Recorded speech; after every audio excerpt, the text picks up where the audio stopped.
Hello, everybody.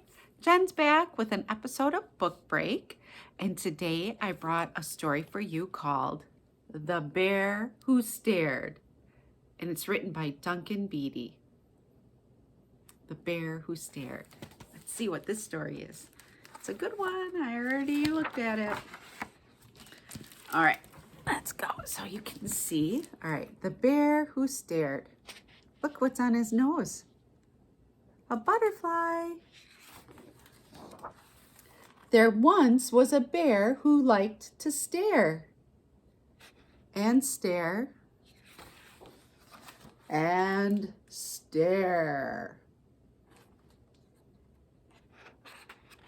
Every day, Bear emerged from his cave and stared at everything he saw. One morning, he stared at a family of ladybugs who were having their breakfast on a small leaf. Staring. "What are you staring at?" squeaked the daddy ladybug. "We're trying to eat our breakfast in peace." And with that, they scuttled off to find somewhere else to eat. Bear strolled further on into the forest and climbed a big tree. He stared at a bird feeding her chicks in her nest. "Can I help you?" asked the bird. Bear did not answer. He just stared. The chicks did not like Bear staring at them. They didn't want him watching while they ate their lunch. "Go on! Shoo!" squawked the bird. "Get down on the ground where you belong." Bear climbed back down to the forest floor where he spied a badger's burrow. He poked his head into the entrance, and I'm sure you can guess what happened next. Do you have a guess? "Ow! Stop gawking!" barked the badger, and he bit poor Bear on his nose. He was a particularly angry badger. Bear pulled his head out from the badger's burrow with a pop, and he skulked off, rubbing his sore nose. Oh, poor Bear.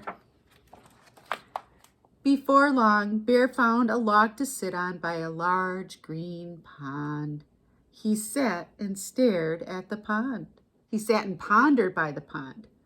Bear didn't mean to annoy all the other animals. He was just naturally curious, but too shy to say anything. "I've seen that look before," said a small croaky voice coming from the pond. Bear looked down and saw a plump little frog. Bear stared at the frog. The frog stared back with his big googly eyes. "Not much fun being stared at, is it?" said the frog. I suppose not," muttered Bear. "It's just that I don't know what to say to anyone, and before I've had a chance to think, it's too late." Bear stared into the water and saw another bear staring back at him with the same wide, curious eyes.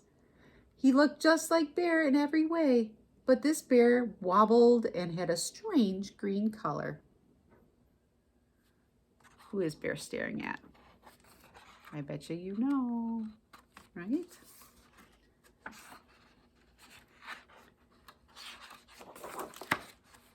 Then something extraordinary happened.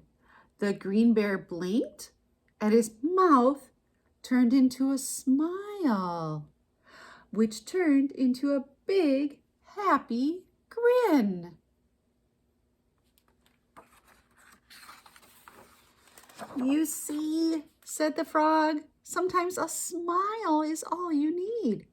I may have big, googly, starey eyes, but I also have the widest smile in the whole forest." Then the frog showed the bear his biggest, widest, happiest smile before diving into the water. Look how big his smile is. He's so happy. As the frog disappeared, so did the wobbly green bear. The next day, the bear trudged out of his cave.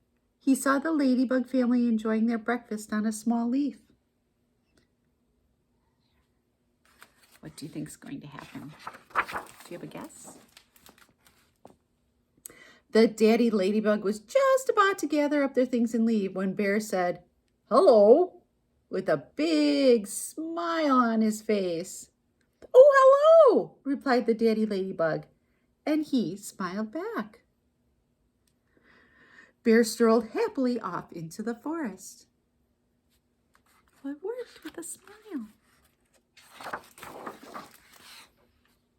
Bear made lots of new friends that day, and he did not feel the need to stare. Although he did have one new friend who didn't mind Bear staring at him, and he was just as good at staring back. The end. That was The Bear Who Stared by Duncan Beatty. Did you like that story? It reminded me that it's easier to make friends and say hello to people if you do it with a smile.